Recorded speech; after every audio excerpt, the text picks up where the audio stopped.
las cuerdas vocales para que exista el sonido. Por tanto, como dice la diapositiva, los principios musculares que subyacen a las cuerdas vocales o a los músculos de las cuerdas vocales son los mismos principios que subyacen a otros músculos corporales, como los de los brazos o de las piernas. O sea, así como los músculos de las piernas o los brazos, cuando hacemos deporte, se pueden cansar, los músculos de la cuerda vocal, que son 5 pares de músculos, 5 músculos para la cuerda vocal izquierda, 5 músculos para la cuerda vocal derecha, también se pueden cansar, también se pueden fatigar. Y así también como se requiere un entrenamiento, un desarrollo muscular para los brazos y para las piernas, para un buen desempeño deportivo, un buen desempeño muscular, la cuerda vocal también se rige por los mismos principios. O sea, la cuerda vocal, como está compuesta por músculos, también los músculos de las cuerdas vocales deben ser entrenados como si fuesen los brazos o las piernas. Así hay procesos también de atrofia, y eso es lo más importante, que la cuerda vocal también puede cursar por un proceso también de atrofia. La atrofia se define, estimadas y estimados, como la reducción del tamaño del músculo, la reducción de sus capacidades, la fuerza muscular. Se empieza a disminuir la masa muscular y la cuerda vocal o los músculos de la cuerda vocal empiezan a perder fuerza. Imagínense un deportista de élite, que está acostumbrado todos los días a correr 50 kilómetros y un día se resfría, se lesiona, se enferma y no puede correr 50 kilómetros todos los días y debe estar 1 mes, 2 meses en reposo y poder correr. Imagínense las consecuencias que va a traer eso para su cuerpo y cuánto le va a costar a sus brazos y a sus piernas volver a obtener ese training. Así como un deportista de élite, un velocista, un futbolista, un basquetbolista, un tenista, que puede perder training por la falta de actividad muscular, también ustedes que son los deportistas de élite, de las cuerdas vocales, los profesionales de la voz más importantes que tenemos hoy en el mundo, también sus cuerdas vocales y sus músculos de la cuerda vocal puede perder training y posiblemente en este periodo, que han estado con teletrabajo, no expuesto al aula, han perdido ese training, esa fuerza, esa tonicidad, esa capacidad y han usado posiblemente, como no lo han visto todavía, en usos más bien naturales, espontáneos, coloquiales, de uso, pero posiblemente a la vuelta podrían ver alguna repercusión con mayor fatigabilidad o cansancio al paso del día tras el uso en las salas de clase. Y el objetivo un poquito del acondicionamiento o este reentrenamiento o reacondicionamiento muscular vocal, que hablaremos el día, y los principios que subyacen a están enfocados en evitar que la vuelta sea tan brusca para la cuerda vocal, que la vuelta sea también con transición para la cuerda vocal, que la vuelta no sea tan dañina y que la cuerda vocal, previo al retorno al aula, tenga una condición de fuerza, que veremos también, son 3 características, de fuerza que nos permita un desempeño sin tan rápida fatigabilidad. Por tanto, como les comentaba, igual que un deportista que se lesiona y pasa 2, 3, 1 mes, semanas o meses en reposo, va a perder training, sus cuerdas vocales también pueden verse afectados por esta falta de actividad, los músculos de sus cuerdas vocales. Por tanto, en base a este uso vocal, veamos esta diapositiva. Tenemos un punto equilibrado, el centro, que es una carga vocal equilibrada, una sobrecarga vocal menor o una carga vocal equilibrada. Cuando yo hago un exceso de uso, por ejemplo, paso de usar 5 horas al día mi voz, la uso 8, 10 horas continua, mi voz y mis cuerdas vocales al día, podríamos hablar de una sobrecarga muscular, un exceso de actividad muscular, posiblemente va a traer como consecuencia inicialmente una hipertrofia o un gran crecimiento de los músculos de las cuerdas vocales o de un brazo o de una pierna, según el elemento, la estructura o órgano que estemos usando. En este caso, como hablamos de la cuerda vocal, una sobrecarga vocal podría provocar un crecimiento, una hipertrofia, un aumento del tamaño del músculo, aumentando la fuerza.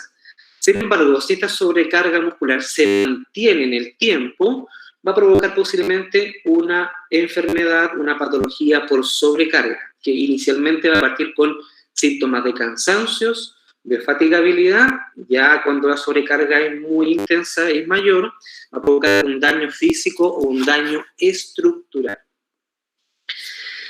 Cuando la actividad vocal es baja o es disminuida, una actividad vocal muy baja o disminuida, se considera esto una subcarga muscular.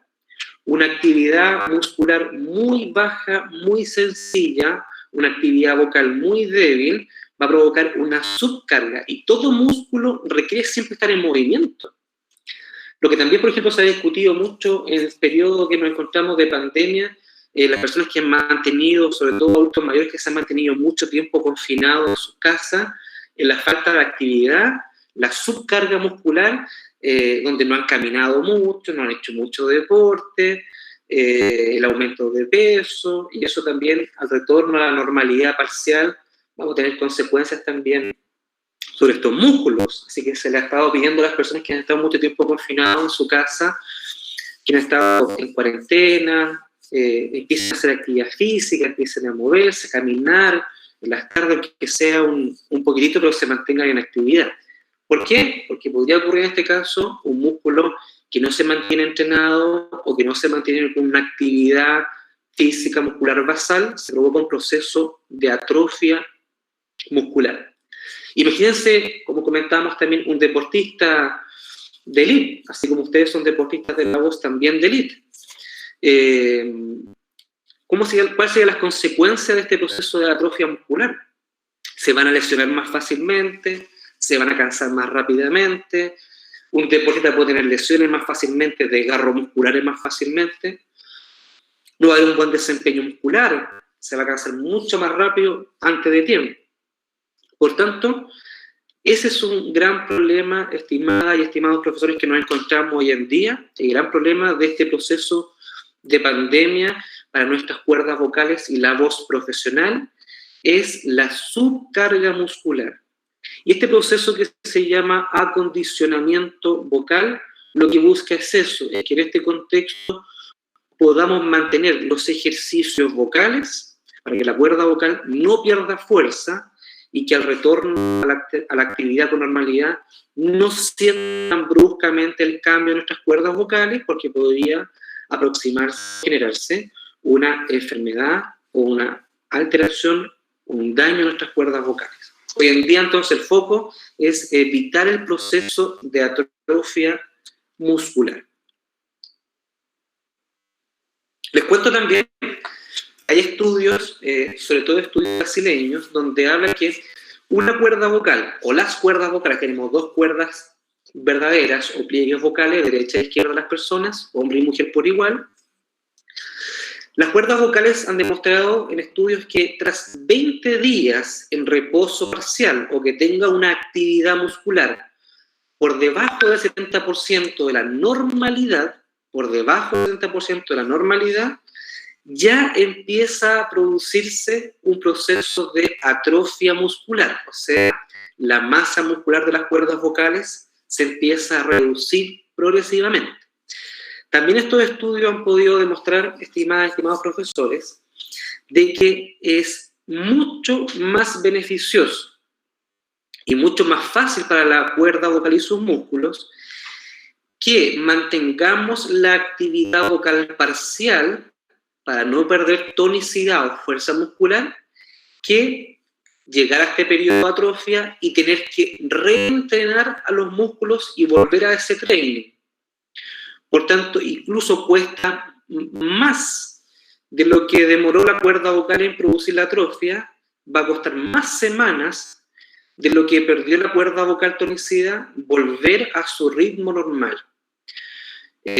Por tanto, nuevamente ese es el objetivo de este proceso de reacondicionamiento o acondicionamiento vocal muscular, es evitar llegar a este periodo de atrofia, porque retornar a esa tonicidad o esa fuerza muscular nuevamente va a costar mucho más que si yo mantuviese una actividad vocal parcial. Gracias a estas investigaciones, les cuento un poquito, estimadas profesoras y profesores, tuve la gran oportunidad de estar en Sao Paulo el año pasado, antes de la pandemia, el mes de diciembre, en un sindicato que se llama Sindicato de Profesores de Sao Paulo.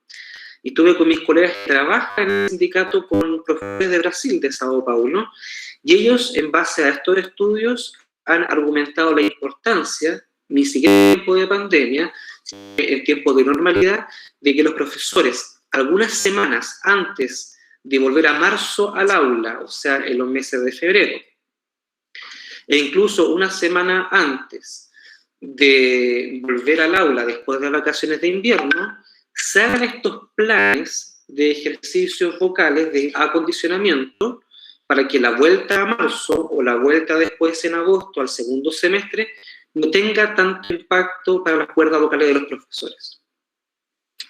Por tanto, es mejor mantener ese entrenamiento muscular antes que partir desde cero entrenando la cuerda vocal, lo cual no va a ser tan sencillo volver a ese training.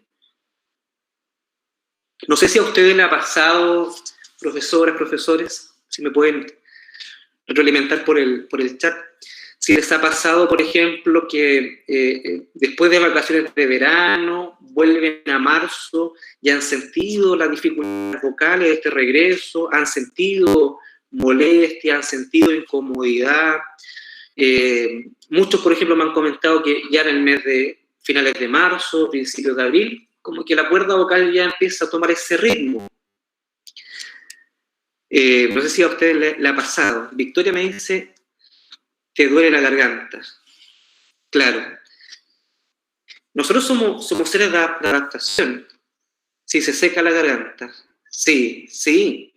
Entonces, imagínense, profesoras, profesores, nosotros somos seres de adaptación. O sea, si ustedes, por ejemplo, ven las manos de una persona que trabaja con sus manos, por ejemplo, en construcción, incluso los músicos, los bateristas, se van a dar cuenta cómo sus manos se han adaptado a su actividad. El tejido epitelial, la piel, se adapta a las estructuras que tomamos, al roce que estamos haciendo. El tejido epitelial, la cuerda vocal, o las cuerdas están compuestas, la capa más profunda es una capa muscular. La capa intermedia es una capa de ligamento, está compuesta, imagínense, la cuerda que mide 1,5 centímetros está compuesta por músculos, por ligamento, y después al final se encuentra una capa de epitelio y una capa de mucosa. La mucosa es una piel húmeda, una piel translúcida, como la que tenemos dentro de nuestras mejillas. Si tocamos la mejilla por dentro, tenemos una piel que es húmeda, que es translúcida, porque no está expuesta a la radiación ultravioleta, no está expuesta al sol. Entonces no está pigmentada, es una piel que es translúcida. Y esa piel es muy sensible, pero la piel también se va adaptando. Pensemos que la cuerda vocal está todo el año en uso, entonces los músculos se van entrenando, el epitelio se va adaptando a los golpes, se va poniendo un epitelio más grueso y un poco más firme. Pero después de 2 meses que la cuerda vocal está en vacaciones y hay un uso normal de comunicación, pero no un uso expositivo en aula, no un uso educativo, la cuerda vocal se empieza a relajar, la cuerda vocal se empieza a reducir esa resistencia del epitelio, la cuerda vocal empieza a reducir su tonicidad, su fuerza muscular. Entonces todo va cambiando la cuerda vocal, pero es tan riesgoso. Marcia también me dice, sí, se siente el cansancio. Entonces es importante, incluso lo que estamos conversando hoy día, yo les voy a dar las bases, ahora vamos a ir a la parte un poquito más práctica, las bases y los principios de acondicionamiento vocal, si bien hoy día estamos en un proceso que tenemos que implementarlo para que no perdamos training vocal, pero también esto que estamos conversando el día de hoy aplica a los periodos post-vacaciones, o sea, para la vuelta al aula, después de vacaciones de verano o después de vacaciones de invierno. Recuerden, siempre que sus cuerdas vocales están compuestas de músculos y se rigen por los mismos principios que los músculos de los brazos y las piernas de todo el cuerpo. En esa imagen vemos brevemente la estructura laríngea, la laringe que se encuentra en la mitad de mi cuello, donde se encuentran las cuerdas vocales, de forma horizontal. Está compuesta esta estructura por cartílagos, o sea, las cuerdas vocales se insertan en estos cartílagos que provocan los movimientos de las cuerdas vocales. Y en esta siguiente imagen podemos ver algunos de los músculos que conforman, como les contaba, hay músculos, 5 pares de músculos, 5 músculos para las cuerdas vocales derechas y 5 para las cuerdas vocales izquierdas. Por ejemplo, aquí con el cursor voy a mostrar, esa es la cuerda vocal del lado derecho. Es una imagen no real, es una representación, porque no son como cuerdas de guitarra, pero pensemos que aquí está la cuerda vocal del lado derecho y la cuerda vocal del lado izquierdo. Ese músculo en particular se llama el músculo tiroaritenoideo. Este músculo que estoy marcando acá, de hecho aquí se ve arribita la línea como llega hasta el músculo. El músculo que conforma el cuerpo de las cuerdas vocales se llama músculo tiroaritenoideo. Este es uno de los músculos principales, estimados profesores y profesoras. ¿Qué es uno de los músculos principales? Porque este músculo tiene la capacidad contráctil, se puede contraer, aproximar las cuerdas vocales, para producir los sonidos graves. Este músculo llamado tiroaritenoideo es el encargado de que podamos producir los sonidos graves. Y tenemos otro músculo que se ve, está por afuera, de hecho es palpable por delante del cuello, donde se encuentra la manzana de Adán, un poquito más abajo, 2 deditos más abajo aproximadamente, se encuentra otro músculo llamado cricotiroideo. Los músculos se llaman según los puntos de inserción. Los cartílagos que se insertan reciben su nombre, o sea, el músculo tiroaritenoideo se llama así porque va del cartílago tiroides hacia los cartílagos aritenoides. El músculo cricotiroideo se llama así porque va del cartílago cricoides al cartílago tiroides, del cricoides al tiroides. Por tanto, el músculo cricotiroideo de cartílago cricoides a cartílago tiroides es el encargado de producir los sonidos agudos. El músculo tiroaritenoideo está encargado de provocar los sonidos graves. Son posiblemente los músculos principales. Y nuevamente son músculos que se entrenan muscularmente, que se cansan también como músculo de un brazo, como una pierna. Por eso, generalmente me preguntan en algunas actividades, me dicen, entonces, en base a este principio muscular, ¿todos podríamos aprender a cantar? La verdad es que posiblemente este concepto muscular, recordando que las cuerdas están compuestas por músculos, posiblemente es la justificación más evidente de que podríamos todos entrenarnos para cantar. Hay gente que dice, yo no canto ni en la ducha. Pero como las cuerdas están compuestas por músculos, todo músculo puede ser entrenado para que tenga fuerza o para que tenga movimientos precisos. Si las cuerdas vocales tienen movimientos precisos, más afinada va a ser la cuerda vocal o más afinada va a ser la persona para poder cantar. Y generalmente la propia práctica, el intentar cantar o intentar cantar de forma afinada, ya es un ejercicio muscular que prepara las cuerdas vocales para el canto o para que seamos afinados para el canto. Por tanto, hay personas que cantan mucho más lindo, que tienen capacidad de interpretación, pero todos tenemos las mismas cuerdas vocales y todos podemos entrenar igualmente nuestras cuerdas vocales. Vamos entonces ahora a partir con el proceso de entrenamiento vocal. Vamos a hablar de los principios de ejercicios, del entrenamiento vocal, del acondicionamiento vocal. Primer principio, primera consideración para el acondicionamiento vocal es que así como un brazo, así como una pierna, requieren de 3 habilidades, de 3 condiciones musculares para un buen desempeño. Y estos 3 principios, estimados profesores, profesoras, son los que tenemos que considerar y desarrollar en nuestras cuerdas vocales. Perdón, ¿qué son? El principio de fuerza, el principio de flexibilidad y el principio de resistencia. Primero, la fuerza. ¿Cómo se describe la fuerza? La fuerza se mide en base a la capacidad contráctil de un músculo. O la capacidad, por ejemplo, de yo tomar esta mancuerna y levantar una mancuerna de 5 kilos, una pesa de 5 kilos. Y después me entreno y yo puedo levantar una mancuerna, una pesa de 20 kilos. Y después, con el tiempo, una pesa o una mancuerna de 100 kilos. La fuerza, entonces, de este músculo, o de un músculo, se mide por la capacidad contráctil. Titae me pregunta, ¿la afinación es un proceso auditivo cerebral? Muy bien, Titae, sí. Es un proceso, perdón que me desvíe un poquito del tema, voy a responder la pregunta de Titae que está muy, muy buena. La verdad es que sí, Titae, el proceso de afinación de canto, de uso de la voz para el canto o de uso de la voz para el habla, es un proceso multidimensional y altamente complejo. No tiene relación con las cuerdas vocales. La verdad es que sí tiene relación con las cuerdas vocales, Titae. Es un proceso multifactorial. O sea, imagínate que una persona, Titae, tiene una muy buena capacidad auditiva, una muy buena discriminación auditiva, un muy buen procesamiento auditivo cerebral, que reconoce muy bien, pero si tiene cuerdas vocales defectuosas porque tenga un buen sistema auditivo, la persona no va a cantar de forma afinada.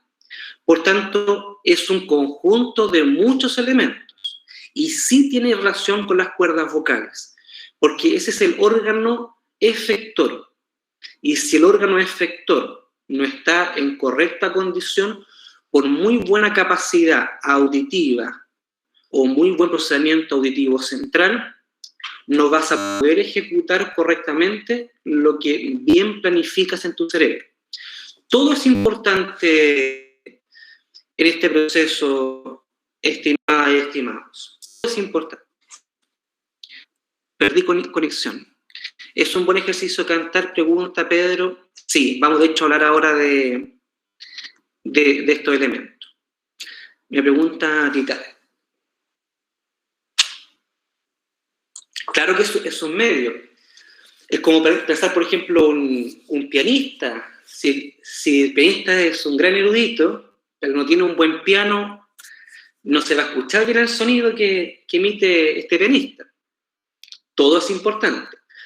Por eso que si tenemos una condición auditiva, una buena capacidad de discriminación, un buen procesamiento auditivo central, pero no tengo mi cuerda vocal, ni fuerza, ni flexibilidad, ni resistencia, no voy a poder llegar correctamente a los tonos. Por ejemplo, si yo voy a cambiar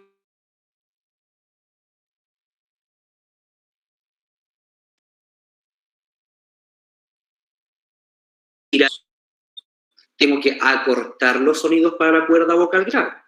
Entonces, si no tengo cuerdas vocales flexibles que se estiren correctamente, no voy a poder cantar cómodamente los sonidos agudos. Mi voz no va a poder llegar fácilmente a sonidos agudos y van a ocurrir alteraciones vocales como, por ejemplo, la desafinación, los quiebres vocales. De hecho, en las voces, por ejemplo, de cantantes líricos, una cantante lírica, una soprano, por ejemplo, las cantantes mujeres líricas deben cantar siempre en voz en falsete. Una cantante lírica que no tenga flexibilidad en sus cuerdas vocales no va a poder fácilmente llegar a un sonido hiperagudo, en este caso a un falsete. Exactamente, Titae. Eso tiene relación con los registros.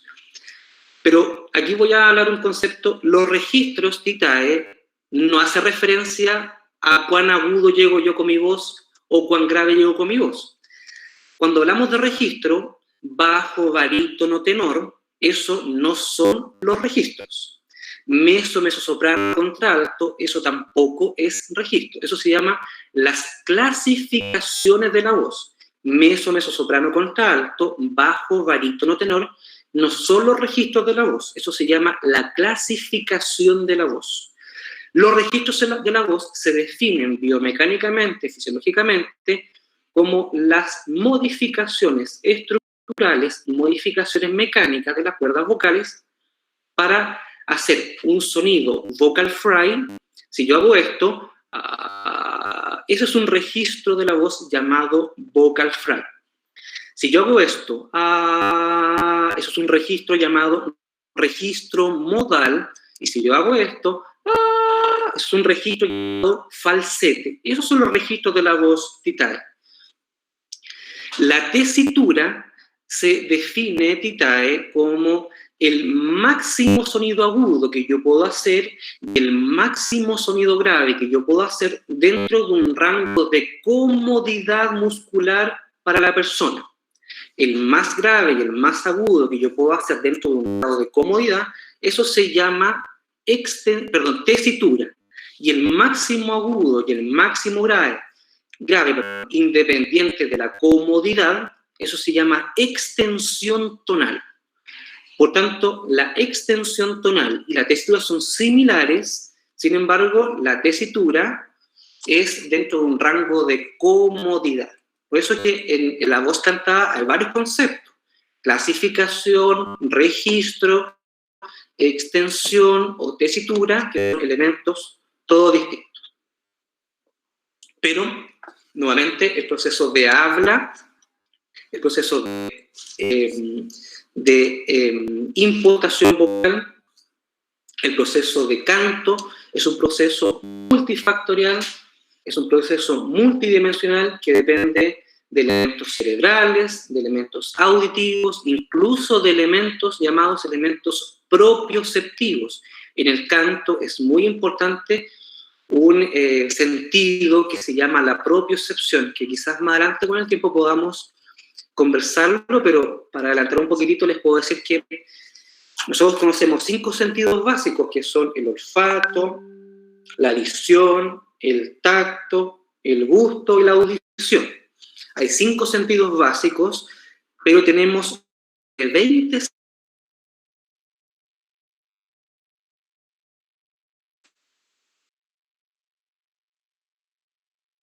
espacios, sin verlos, sin tocarlos. Como le diga a ustedes ahora, cierren sus ojos y con sus ojos cerrados vean cómo están sus piernas, cruzadas, un pie adelante del otro, y les aseguro que ustedes pueden saber cómo está su cuerpo en el espacio sin verlo. Y ese es un sentido que se llama propiocepción. Un cantante, además de un buen oído, además de una buena discriminación, buena ejecución, un buen órgano, cuerda vocal muscularmente, estructuralmente, también requiere un buen sentido propioceptivo. Eso quiere decir que sepa muy bien cómo está moviendo sus cuerdas vocales para que sea correctamente estirada, correctamente acortada, para que sea muy preciso el tono y correctamente afinada la cuerda vocal. Hay muchos cantantes que ustedes pueden ver que generalmente cuando cantan usan esta llamada la muelita o el sonopronte. Generalmente el sonopronte, esta muelita, es un retorno. O sea, muchos cantantes necesitan escucharse para saber cuán afinados están. Y eso habla de que un cantante no tiene tan desarrollada esta capacidad propioceptiva de saber cómo está su cuerpo, cómo están sus cuerdas vocales sin escucharlo. Generalmente los cantantes líricos no usan la muelita, no usan el sonopronte, porque tienen muy bien desarrollada esta capacidad o habilidad propioceptiva. Como hablaba recién Pedro Hidalgo, voy a tomarme la palabra de Pedro, que habla de es un buen ejercicio cantar. ¿Bajo qué condiciones? Voy a partir esta siguiente parte de ejercicios con el comentario de don Pedro Hidalgo. Me parece muy buen su comentario. Entonces, nuevamente hablando, La cuerda vocal requiere fuerza, flexibilidad, resistencia. La fuerza es la capacidad contráctil, que yo pueda levantar 100 kilos. ¿Cómo se mide la fuerza en la cuerda vocal? La fuerza en la cuerda vocal se mide relacionada específicamente con la intensidad. Si yo puedo mantener mi voz a 80, a 90 o 100 decibeles, se requiere más fuerza contráctil o más fuerza aductora. ¿Cómo se mide la flexibilidad de las cuerdas vocales? La flexibilidad de la cuerda vocal se mide en base al estiramiento y en base al acortamiento. ¿Cómo se modifica el estiramiento y acortamiento? Modificando los tonos, agudo o grave. Y la resistencia se mide específicamente en base al tiempo, o sea, cuánto yo puedo mantener una actividad muscular en el tiempo. O sea, si yo duro 10 segundos en un sonido, hablando, y ahora puedo aguantar 10 horas hablando, estoy modificando la resistencia de los músculos en base al tiempo. Y el entrenamiento vocal, el acondicionamiento vocal, debe idealmente estar centrada en estos tres elementos, que trabajemos la fuerza, la capacidad aductora, específicamente asociado a la intensidad o volumen en decibeles, la flexibilidad, capacidad de estiramiento y acortamiento en base a tonos agudos y tonos graves, y la resistencia, que es la capacidad de mantener esta actividad vocal muscular en mayor tiempo. Voy a ver los comentarios. Tita me dice. Claro, depende del espacio físico.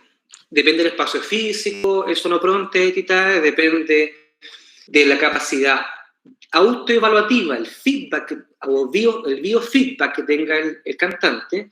Incluso hasta depende del público, porque si el público es ruidoso, menos va a tener el cantante. Incluso los instrumentos musicales. Hay muchos cantantes, yo he visto algunos cantantes que para los instrumentos, por ejemplo, que puede ser un beneficio para el baterista como para el cantante, usan algunas placas de amortiguación. Tita me dice, los cantantes líricos tienen mucha relación con la ubicación de los instrumentos. Claro, está todo muy bien pensado, Tita. Gran parte de los instrumentos utilizados son acústicos. Espacio físico fundamental para el uso. Claro. Incluso también para ustedes como docentes los espacios físicos son fundamentales. Yo también lo siento, que ustedes en su sala de clase vayan buscando algún segmento, alguna parte, alguna ubicación donde su voz toma una mejor acústica. Por ejemplo, si ustedes se sitúan cerca de una puerta abierta o cerca de ventanas abiertas, el sonido posiblemente se va a perder más fácilmente. Si ustedes van circulando por la sala, eso se puede amplificar mejor, ser más audible para su estudiante, o cerca de algunas paredes más rígidas, el sonido también se puede amplificar mejor por efectos acústicos de resonancia del espacio físico de sala de clase. Vamos entonces con los principios de entrenamiento. Y aquí me tomo lo que comentaba don Pedro Hidalgo. Don Pedro me decía,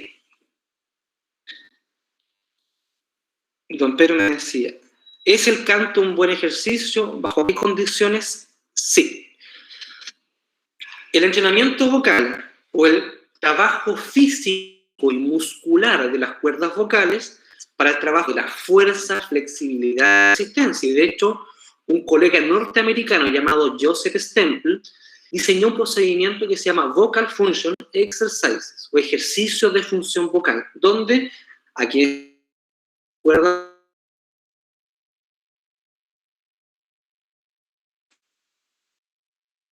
que siempre fuerza, flexibilidad y resistencia. Esa es la triada siempre en el trabajo muscular de las cuerdas vocales, estimadas y estimados profesores. Debe tener fuerza, la práctica, ejercicios de fuerza, de flexibilidad y ejercicios de resistencia, que se combinen ejercicios de aumento de intensidad, de modificación del tono y de potenciamiento de la duración de la voz en el tiempo.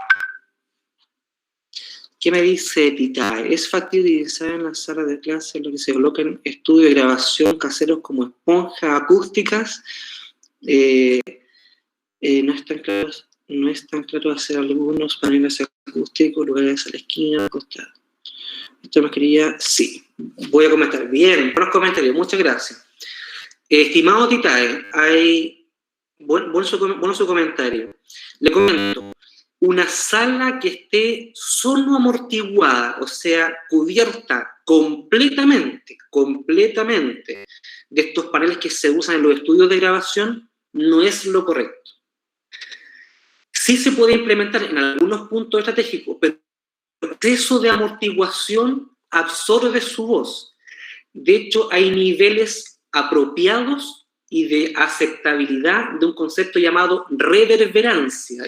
La reverberancia también se conoce como el eco. La reverberación. Es importante que la sala tenga un pequeño nivel de reverberación. Pequeño. Después otro día podríamos conversar un poquito de esos conceptos. Para que el sonido pueda propagarse. Si yo toda la sala de clase la lleno con amortiguación, el sonido es absorbido, es amortiguado, lo cual tampoco es bueno. Yo he visto algunas salas de clases que en el fondo de la sala de clase ponen un panel de madera. La madera también puede ser un elemento que amortigua el exceso de reverberancia, pero el exceso, porque en un nivel mínimo puede ser beneficioso. Claro, como dice Edith, en algunos sectores, yo he visto salas de clase en algunos colegios, muy poco la verdad, que en algunos segmentos son elementos de amortiguación. Pero hay un punto importante, que uno puede tener elementos de amortiguación no técnicos, sino que espontáneos. Me explico. Las personas somos elementos de amortiguación. Una sala de clase que tenga poca indumentaria, por ejemplo, que no tenga cortinas, que no tenga muebles, que no tenga elementos en las paredes, por ejemplo, sería una sala que provocaría mucho eco, mucha reverberancia. Por eso que quizás puede que no tenga una infraestructura con estos paneles muy técnicos, que algunos pueden ser carísimos, pero uno si su sala la condiciona, que tenga, por ejemplo, cortina, o que tenga muebles, que tenga un estante, que tenga mesas, que tenga silla, que tenga elementos dentro de, también esos mismos elementos provocan una relativa o parcial amortiguación. Por eso que ustedes podrían hacer algún día el experimento. Hacer uso de su voz en la sala de clase con estudiantes y hacer el uso de la voz en la sala sin estudiantes. Se van a dar cuenta que la sala de clase sin estudiantes, su voz se escucha como este vacío producto de la reverberancia.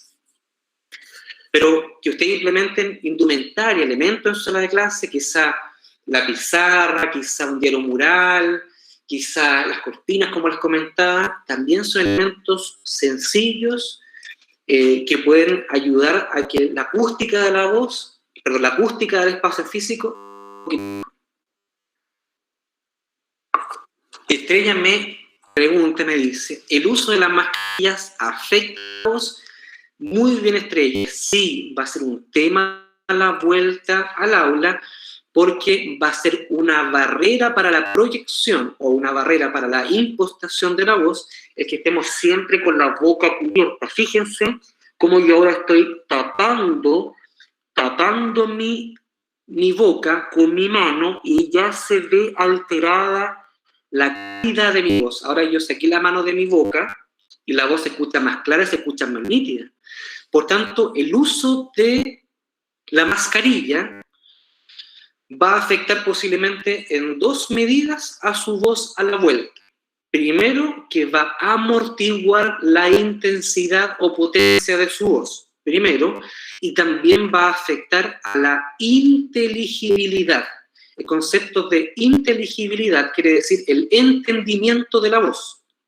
Por tanto, se va a escuchar una voz como si fuese una voz como un canal más sintonizado. Se va a escuchar la voz como si fuese un tarro que se escucha la voz. Entonces, va a afectar al entendimiento de sus estudiantes, la percepción acústica de sus estudiantes va a ser quizás más defectuosa y confusa, porque los sonidos se van a escuchar medianamente ininteligibles, no van a ser tan claramente entendibles. Y además, como hemos conversado en otras actividades, va a aumentar la temperatura del aire en su boca, porque no va a haber muy buena ventilación, no va a haber un flujo de aire cómodo. O sea, hay muchos perjuicios que estamos estudiando hoy en día los clínicos de la voz, los fonoaudiólogos, productos del uso de las mascarillas. Va a ser un tema si quieren usar mascarilla o escudo facial. Sin embargo, como se dice hoy en día en salud, el escudo facial no sustituye la mascarilla. Entonces, yo he visto en televisión muchas veces a personas que están usando mascarilla, usan escudo facial. Aquí tengo yo, lo voy a mostrar.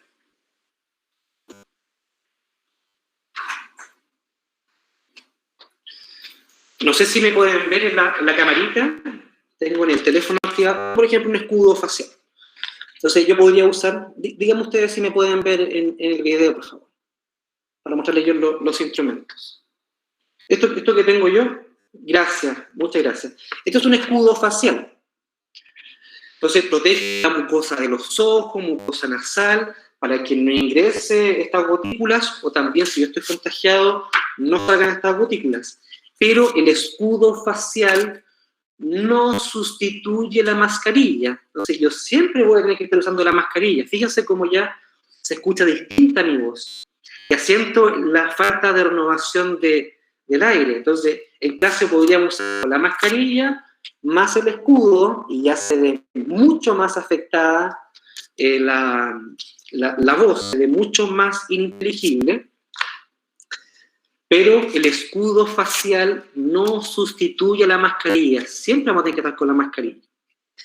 Va a ser un tema que tenemos que analizar también todos a la vuelta, porque ustedes también son un foco de riesgo y de cuidado importante. Y no queremos que los profesores también, por volver a la sala de clase, se empiecen a enfermar, porque los jóvenes, los niños, si bien hay casos que son sintomáticos y les da este virus bastante intenso y fuerte, nosotros que somos más adultos, ya personas adultas, son los que estamos quizás más en riesgo y nos podemos ver más perjudicados por este COVID-19. Entonces, como preguntaba Estrella, sí, Estrella, la mascarilla va a traer un impacto bien importante y significativo a sus cuerdas vocales. Vamos entonces con los ejercicios, ahora lo que nos queda este ratito. De nada, Estrella, gracias por preguntar. No sé si voy bien, estimados, me he explicado bien. ¿Se ha entendido mi explicación? Perfecto. Gracias, Víctor. Gracias, Mario.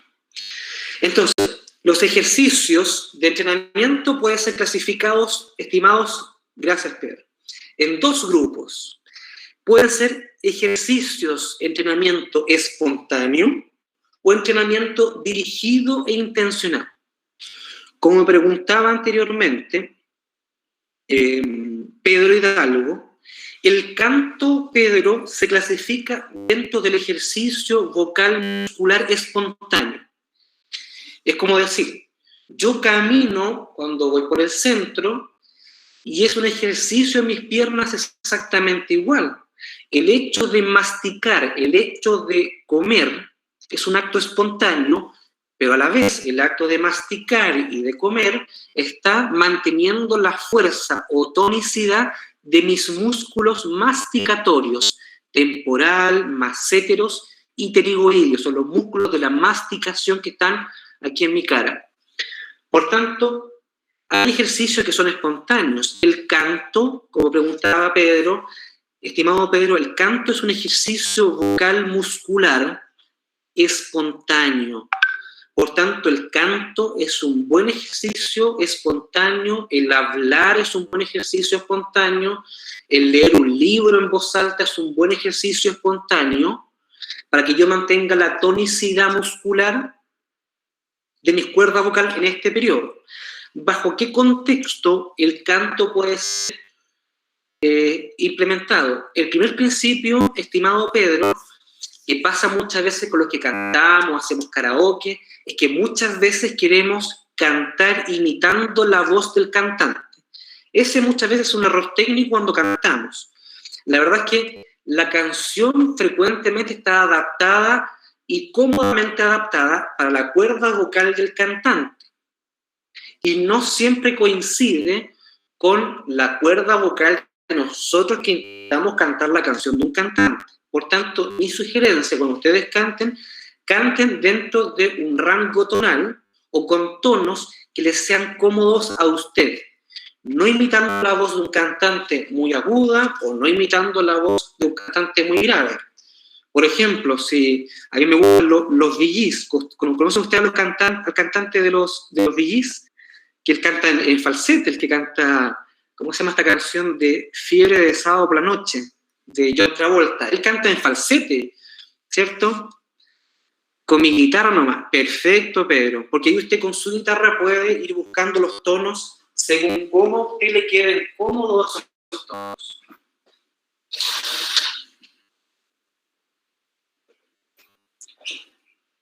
Pero hay tonos que, por ejemplo, si yo, que tengo una voz de varón, canto, por ejemplo, una canción que canta una mujer relativamente aguda.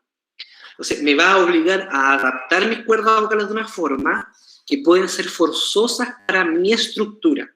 Y de ahí nace un concepto que se llama el tono de voz óptimo. El tono de voz óptimo es un tono de voz en que las personas realizan la mínima exigencia de la cuerda vocal muscularmente hablando. Y ese tono de voz óptimo es una condición muy particular, muy individual, porque todos anatómicamente somos distintos con alguna diferencia. Entonces, el canto es un muy buen ejercicio espontáneo, pero dentro de estas condiciones, que no sea muy fuerte en volumen, que sea idealmente bajo esta condición de un tono de voz cómodo e individual, no imitando ni forzando mi voz. Y también es importante considerar la temporalidad, no todo el día estar cantando, sino que quizás en la mañana.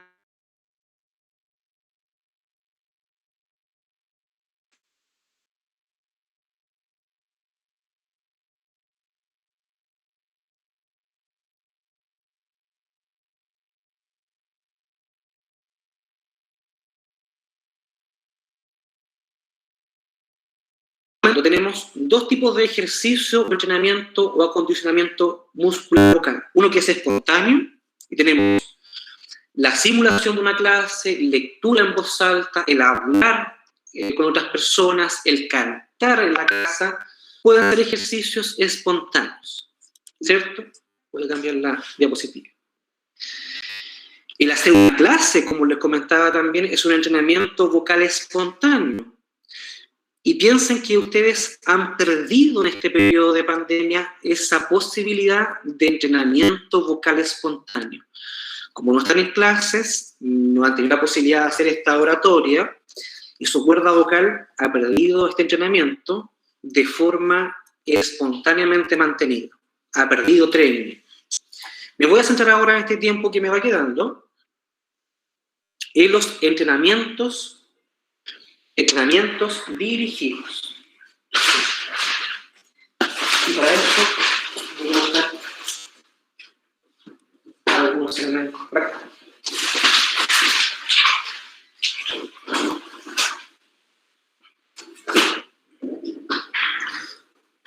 Voy a dar algunos ejercicios que ustedes en la casa pueden practicar, ¿ya?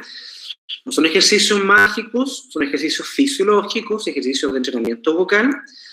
Hay muchos ejercicios, voy a dar algunos tips, algunos ejercicios que ustedes pueden practicar también en sus casas, que son sencillos, ¿ya? Vamos con los ejercicios vocales entonces.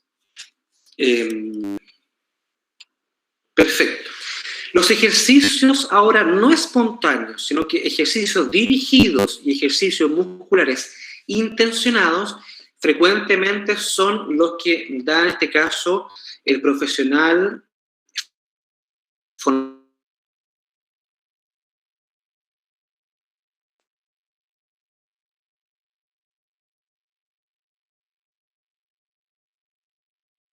para cada persona. Yo voy ahora a dar algunos ejercicios que son más bien conceptos o ejercicios universales que todos podríamos practicar, pero hay algunos ejercicios que son específicamente para cada persona, hombre o mujer, si es cantante, si es profesor, pero en este caso voy a dar algunos ejercicios más bien universales.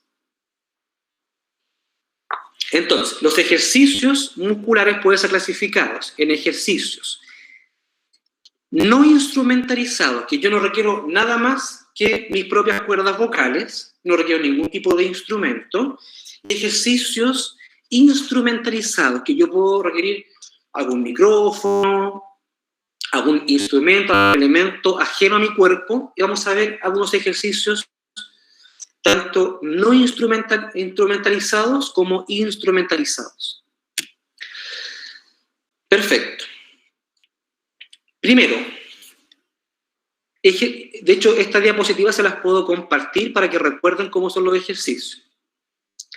Entonces, como ejercicio no instrumentalizado de entrenamiento dirigido o intencionado, recordemos que debe el ejercicio considerar la fuerza, la flexibilidad y la resistencia. Dice acá, primero, ejercicio de fuerza, podemos hacer vocalizaciones idealmente con la vocal U. La vocal U es una vocal bastante noble, poco exigente para la laringe, la cuerda vocal, a diferencia de la vocal I. La lengua está en posición mucho más adelantada, de hecho la vocal I es la vocal más cerrada, junto con la U, y la lengua se encuentra en posición más adelantada. En la U es distinto, la U, la lengua está en posición posterior, según la distribución en el triángulo vocálico o triángulo de Hellwig. La U es la vocal más posterior y también se provoca una posición de boca cerrada como la I, pero lengua está en posición posterior y laringe está en posición más cómoda para vocalizar. Por tanto, mi sugerencia es que ustedes vocalizan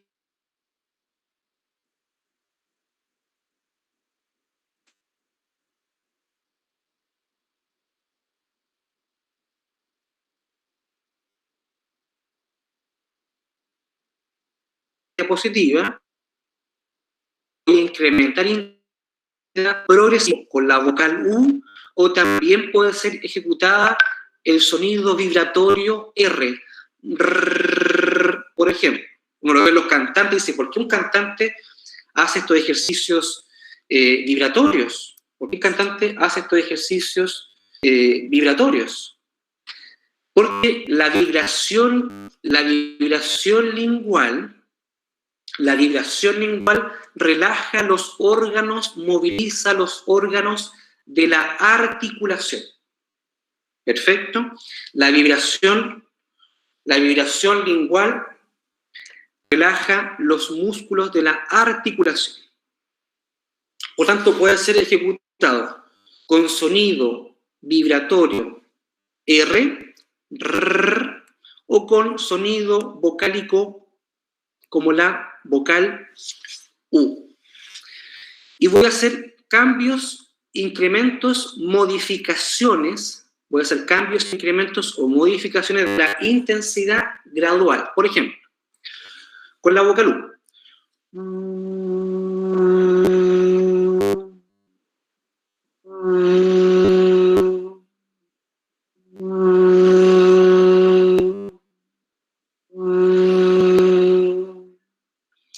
Hice una vocal U mantenida y la hice más fuerte en volumen, más bajo en volumen, más fuerte en volumen, más bajo en volumen, más fuerte en volumen, más bajo en volumen. Mala conexión. A ver. Mala conexión. Me dice.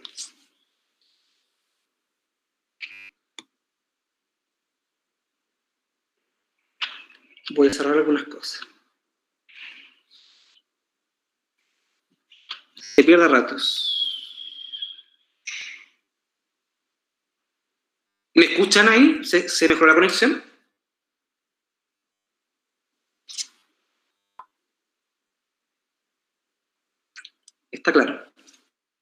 ¿Sí? ¿Se escucha? Pedro, ¿sí? Tita, ¿me escucha usted? Entonces, ya sea con vibración lingual o con la vocal U, perfecto, gracias, voy a subir intensidad, bajar intensidad. Sí. Y pongo a mi cuerda vocal a ejercicios de fuerza, aumentar intensidad, bajar intensidad. El tiempo, lo que usted dure cómodamente, pueden ser 5 segundos. El tiempo es individual, lo que usted logre cómodamente alcanzar. Lo repito. Despacito. Fuerte. Hay sectores de Cañete con baja conexión, cariño. Pero se escucha bien, perfecto. Si ustedes quieren, yo les podría hacer un par de videos y se los puedo enviar después por WhatsApp. Para que tengan los ejemplos, los modelos de los ejercicios. No hay ningún problema y se los puedo compartir. Perfecto. Puedo continuar entonces yo con Marcia. Para hablarlo con ella después, Marcia. Sí, yo se lo comparto después, Marcia, para que lo comparta con los profesores y profesoras. Lo ejemplifico entonces, fíjese. Despacio.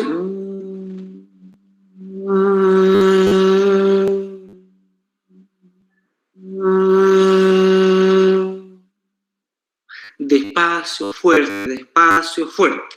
Trabajo fuerza con mi cuerda vocal. Después, lo mismo puede ser también con vibración lingual. Despacito. Fuerte. Despacio. Entonces, voy alternando. Despacio, fuerte, despacio, fuerte, despacio. 4 o 5 segunditos según cada uno. Y ahí estoy trabajando muscularmente la fuerza. Sí, yo les voy a enviar los videos porque les va a servir mucho, Estrella. Ahí estamos trabajando, estimados, la fuerza, subir y bajar intensidad. ¿Cómo trabajo ahora la flexibilidad muscular de la cuerda vocal? También puede ser con la vocal U o con vibración lingual, pero ahora voy a modificar el tono de forma gradual, cómodamente del más grave al más agudo, como muy bien también mencionaba anteriormente Tita, y hablaba del concepto tesitura, o sea, dentro del mínimo y el máximo grave y agudo, pero dentro de un rango de comodidad. Por ejemplo, con la vocal U. Sin cambiar de intensidad, mantengo el volumen, solamente juego con el tono.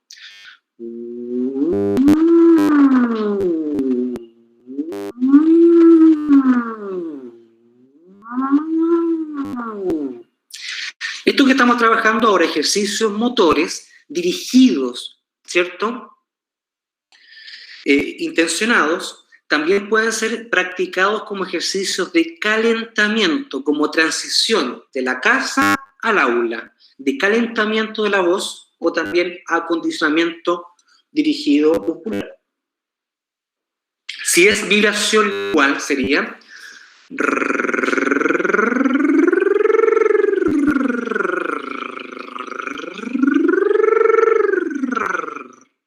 de grave, agudo, agudo, grave. De grave, agudo, agudo, grave. Eso, desde el punto de vista musical, se llama glissando. Subo gradual, bajo gradual. Subo gradual, bajo gradual. 4 a 5 segunditos. Ahí estoy trabajando no fuerza, sino que trabajando la flexibilidad. Y si trabajamos ahora resistencia, debemos considerar el tiempo, no el tono, que eso es flexibilidad, no fuerza, que eso es intensidad o volumen, sino que en resistencia muscular vamos a considerar el tiempo. Me explico en cuanto al tiempo. Puede ser con vibración lingual o puede ser con la vocal U mantenida. Ambas pueden ser beneficiosas. Yo les sugiero que para partir comiencen con la vocal U porque mantener vibración lingual en el tiempo es un poco más complejo, pero puede ser ambas, idealmente la vocal U. Lo que voy a hacer también progresivamente de menos a tiempo. Por ejemplo, voy a mantener una vocal U sin cambiar tonos, sin cambiar intensidad durante 5 segundos. Me detengo y ahora voy a aguantar 6 segundos. Me detengo y ahora voy a aguantar 7 segundos. Me detengo y ahora voy a aguantar 8 segundos. Me detengo, repito, ahora aguanto 9 segundos. Me detengo, repito, aguanto 10 segundos. Y eso progresivo, al tiro, hasta que usted llegue al máximo de tiempo cómodo. Por ejemplo,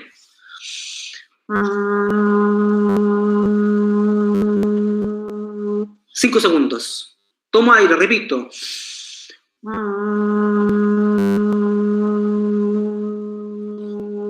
6. Tomo, repito.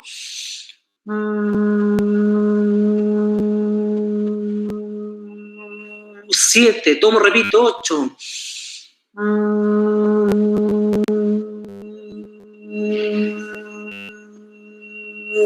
8. Tomo aire, repito. Ahora 9.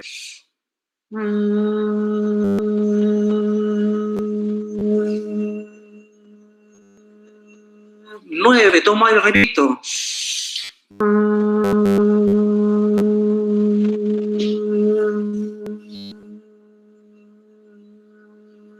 10 segundos. Entonces, cada vez voy aumentando 1 segundo más de tiempo y ahí estoy trabajando la resistencia muscular.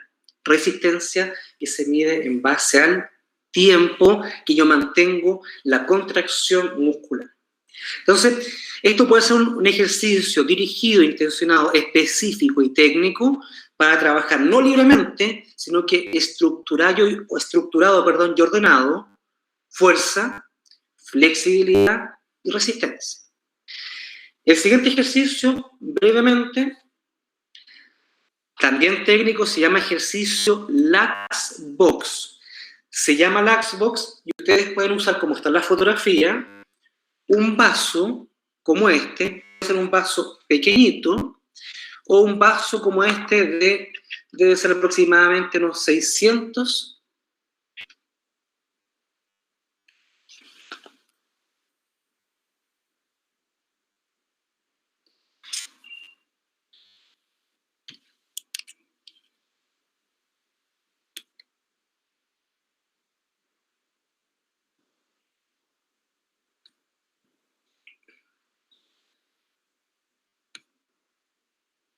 ¿Me escuchan?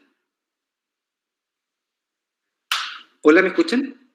Sí, se escucha clarito. Ah, ya, que se me había salido la diapositiva. Voy a echar nuevamente.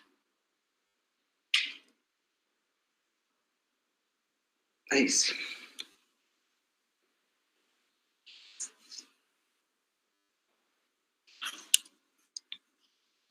Aquí habíamos quedado. Perfecto. Entonces, ahí me escuchan, ¿cierto? ¿Sí?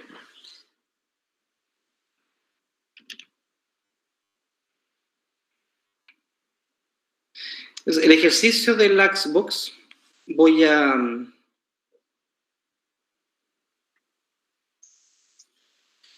apagar esto.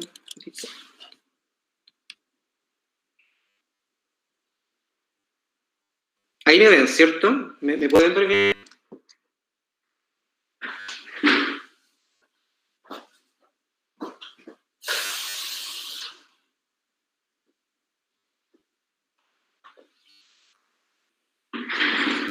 Me ven bien, perfecto. No sé qué pasó con mi teléfono. Bueno. Perfecto. Sí. Como ejercicio instrumentalizado está el ejercicio de Lax Box. ¿Cómo se puede practicar? Fíjense, un vaso de agua, yo llené con agua el vaso hasta la mitad. Si es un vaso más pequeñito, igual voy a llenar hasta la mitad el vaso con agua. Aquí tengo yo un vaso, fíjense, con agua hasta la mitad y una bombilla simple, una bombilla de mediano grosor, pero sin este pliegue o doblez, sino que es una bombilla completamente recta. ¿Por qué uso esto? A los que les guste la física, si hay algún profesor de física por ahí que me ayude, es un sistema de impedancia, un sistema de resistencia.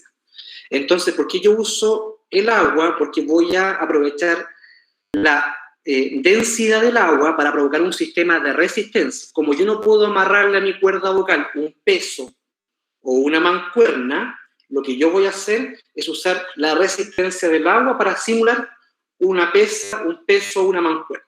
¿Ya?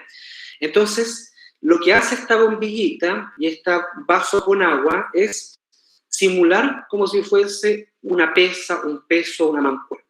Simular ese efecto de impedancia o de resistencia. Bajo esta condición, un vaso de agua, 50% de agua, a la mitad de agua, la bombilla solamente 1/3 de profundidad, fíjense. Casi a la mitad, un poquito más arriba, idealmente 1/3 de profundidad.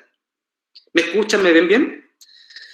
Bajo este contexto, voy a practicar los mismos ejercicios que practiqué anteriormente, que era modificar la intensidad. Es un sonido, la U, pero con la bombilla.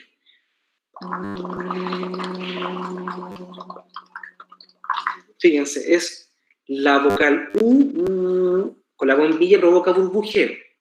Bajo ese contexto voy a subir intensidad, bajar intensidad, cambiar los tonos a agudo, a grave, o aumentar los tiempos, como practicamos los ejercicios que mirábamos anteriormente que están acá. ¿Cierto? Exactamente lo mismo. Por ejemplo, sería modificación de intensidad.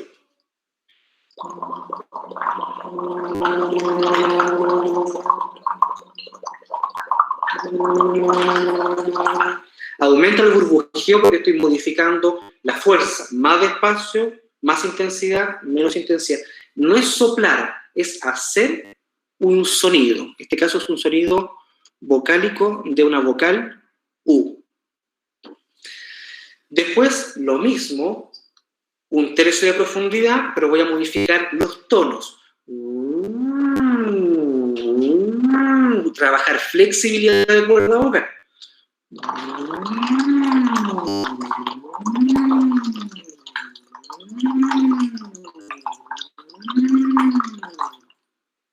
Perfecto. Repito.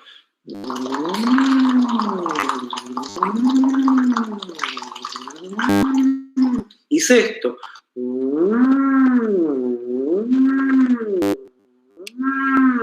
Modifico la tonalidad. Agudo, grave, pero con resistencia o con el peso. Y lo último, igual modifico el tiempo. 5 segundos, 6 segundos, 7 segundos, así de forma sucesiva.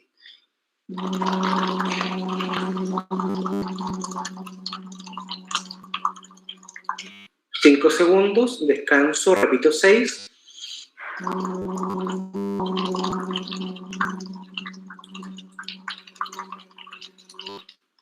Y así de forma sucesiva. Voy modificando ahora la temporalidad. Menos tiempo a más tiempo. Por tanto, puedo trabajar de forma instrumentalizado. ¿Para qué? Para poner un peso, resistencia, y así trabajar más directamente o más exactamente la resistencia o la fuerza muscular de mi cuerda vocal. En conclusión, resumiendo, estamos bien en el tiempo, disculpen que me ha pasado un poquitito. Ejercicios espontáneos, cantar, hablar, ejercicios dirigidos, que trabajemos fuerza, flexibilidad, resistencia, no instrumentalizados, sí con instrumentos instrumentalizados, que trabajemos fuerza, aumento de intensidad, disminución de intensidad, flexibilidad, modificación de los tonos, estiramiento y acortamiento de cuerdas vocales, resistencia, modificación progresiva del tiempo, sin instrumento o con instrumento, lax box, vaso, agua y bombilla. Medio vasito de agua, 1/3 de profundidad, nunca hasta el fondo, nunca la bombilla al fondo porque va a provocar fatigabilidad, porque es mucho peso, mucha resistencia, mucha impedancia. Y perfecto, ahí se ve. Y lo último, lo más importante, la frecuencia de ejercicio, idealmente puede ser practicado estos ejercicios 1 o 2 veces al día. En la mañana, descanso después, tarde puedo repetir el ejercicio. Idealmente son 10 repeticiones de cada ejercicio. 10 repeticiones de fuerza, 10 repeticiones de flexibilidad, 10 repeticiones de resistencia. Pero debo elegir. O los no instrumentalizados o los instrumentalizados, pero no combinar. O con instrumento o sin instrumento. Y 10 repeticiones de fuerza, 10 de flexibilidad y 10 de resistencia. Perfecto. Y gracias por su atención. Ahí me ven, ¿cierto? ¿Me ven y me escuchan bien?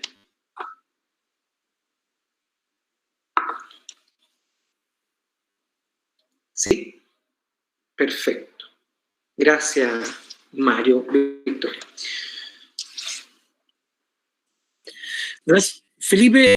No sé si agradecerte por toda tu gentileza, tiempo, a nombre de nuestro establecimiento, darte las gracias por estos talleres que hemos tenido, que yo creo que nos van a servir una enormidad